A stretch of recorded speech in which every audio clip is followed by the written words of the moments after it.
como lo hacemos habitualmente en forma mensual, estamos comunicados con Facundo Jaime, vocero del Observatorio Vial de Secaitra. Facundo, ¿cómo estás? Muy bien, muy bien. Bien, bueno, me gustaría hablar de algo que es uno de los temas del día. 9 de cada 10 aprueban el alcohol cero al conducir a través de un sondeo que han realizado.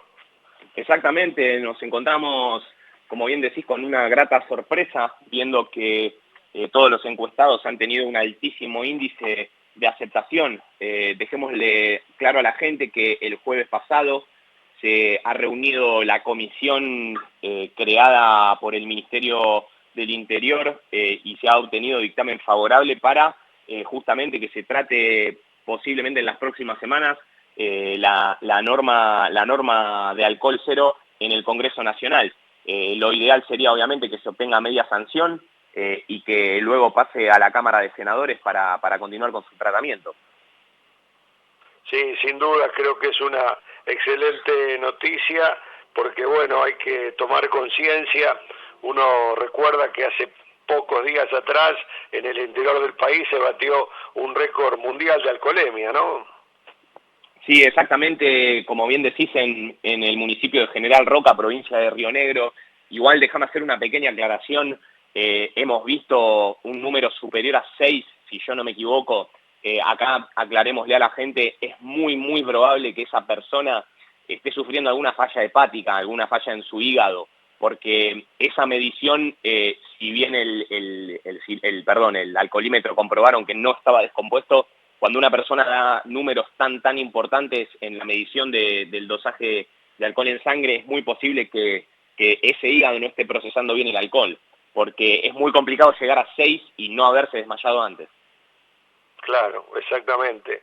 Pero bueno, son números que evidentemente son preocupantes cuando se conocen, teniendo en cuenta la situación de esa persona, el desastre que puede ocasionar, ¿no?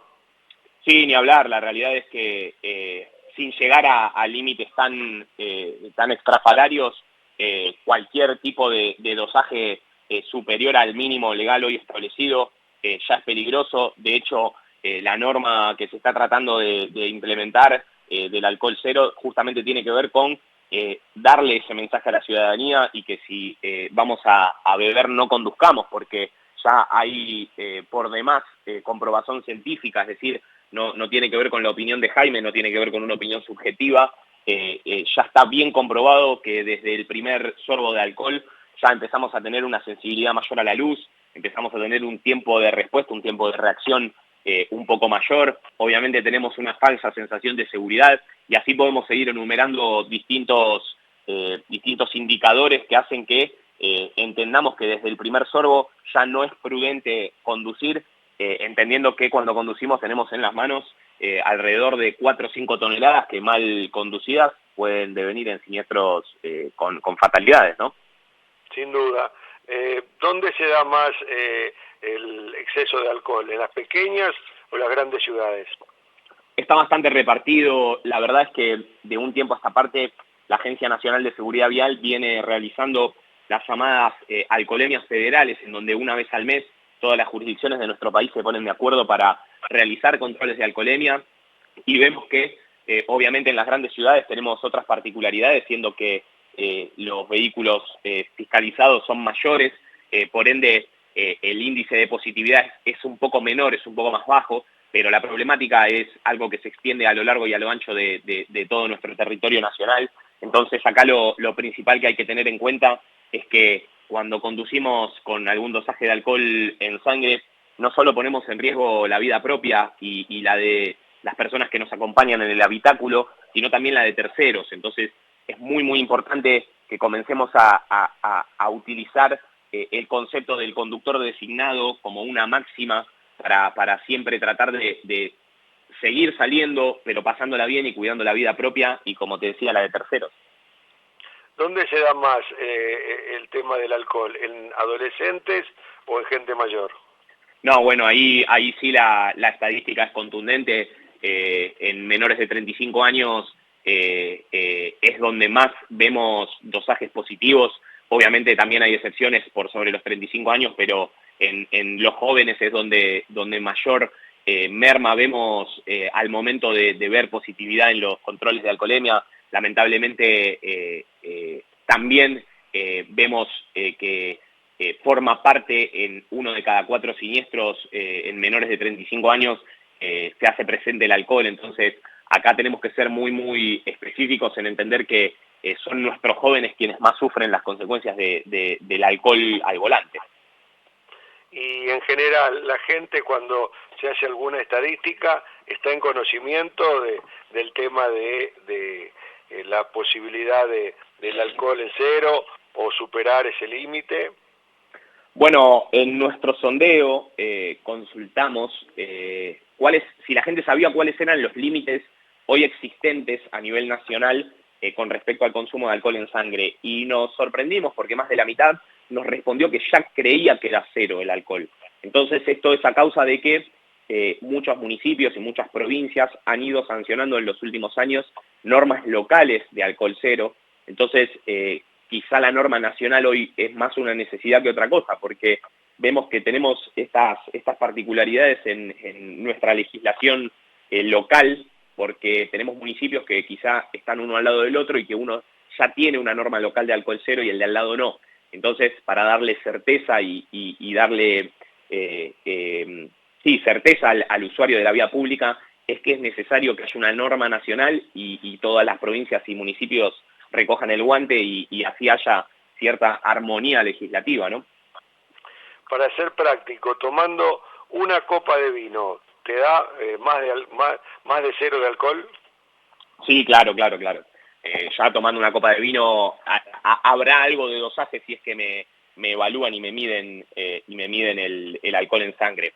Acá justamente esto que acabas de decir es muy importante, porque es realmente complicado evaluar en todos los cuerpos cómo va a impactar X cantidad de consumo de alcohol. Entonces, lo que se trata de hacer con la norma de alcohol cero es evitar toda especulación, porque es muy difícil decir, bueno, con 2 vasos de cerveza o una copa de vino. ¿Por qué? Porque hay que ver cuánta sangre tiene esa persona, hay que ver si es un femenino o un masculino, hay que ver cuánto pesa esa persona, hay que ver si tiene las horas de descanso necesarias, si tiene sensación de fatiga. Todo hace a que el cuerpo procese de una forma distinta el alcohol. De hecho, la misma persona quizá un día toma una copa de alcohol y le da un dosaje, y al otro día bebe la misma cantidad y le da otro dosaje. Y esto no es porque la herramienta de medición funcione mal, sino porque ese cuerpo ha procesado el alcohol de forma distinta, dependiendo el día, dependiendo, como te decía, las horas de descanso, la sensación de fatiga, si ha dormido bien, si no. Entonces, todas estas cuestiones hacen la diferencia. La norma, la ley de alcohol cero, lo que va a tratar de hacer es evitar la especulación. Y esto se acentúa en los conductores de transporte o de micros de corta media y larga distancia. Bueno, ahí tenemos otro tema muy importante, porque desde hace más de 20 años que los conductores profesionales, tanto de carga como de pasajeros, ya tienen cero en su permisión.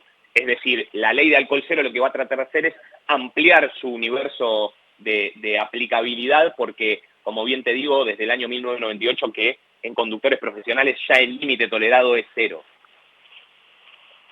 Bien, y en este caso, quien transporta pasajeros, por ejemplo, o el transporte de camiones, si da alcoholemia, ¿se le saca directamente el registro profesional? Bueno, ahí tenemos, digamos, uno de los puntos de conflicto de la ley de alcohol cero. ¿Por qué? Porque hoy está muy dispersa la legislación, entonces quizá en un municipio la norma local de alcohol cero prevé la suspensión o la retención de la licencia y en otro municipio no. Entonces, hoy los legisladores nacionales se encuentran frente a un desafío que será tratar de quitar del foco solo la sanción pecuniaria, solo la sanción dineraria, y veremos cómo reglamenta justamente los legisladores nacionales la cuestión, si afectan los puntos del scoring, si suspenden la licencia, si retienen el vehículo, si obligan a, dependiendo del dosaje de alcohol, si obligan a tomar a los infractores algún tipo de curso de concientización o educación. Lo que quiero decir es que nos encontramos frente a una posibilidad histórica de legislar esta cuestión del alcohol cero de una forma mucho más amplia y teniendo en miras mucho más que la sanción pecuniaria. Creo que es una buena oportunidad y que los legisladores la tomarán de esta forma. Sin duda. Bien, Facundo, ¿algo más que quieras comentar? No, yo creo que ha sido muy completa la nota. Agradecerte, como siempre, este espacio y seguramente en el mes que viene estaremos hablando nuevamente. Sí, sobre todo que viene la época verano, donde por allí los muchachos jóvenes, sobre todo las salidas en las zonas costeras, generan también un montón de inconvenientes, ¿no? Exactamente, seguramente siendo el último estudio del año tocaremos alguna cuestión que tenga que ver justamente con el periodo vacacional y la mayor cantidad de autos que atraviesan las rutas y autopistas de nuestro país en esta época. Gracias, Facundo, un abrazo. A ustedes, abrazo grande, chau chau. Así teníamos la palabra de Facundo Jaime, vocero del Observatorio Vial de Secaitra, comentándonos justamente de este sondeo que se ha realizado. 9 de cada 10 personas aprueban el alcohol cero al conducir.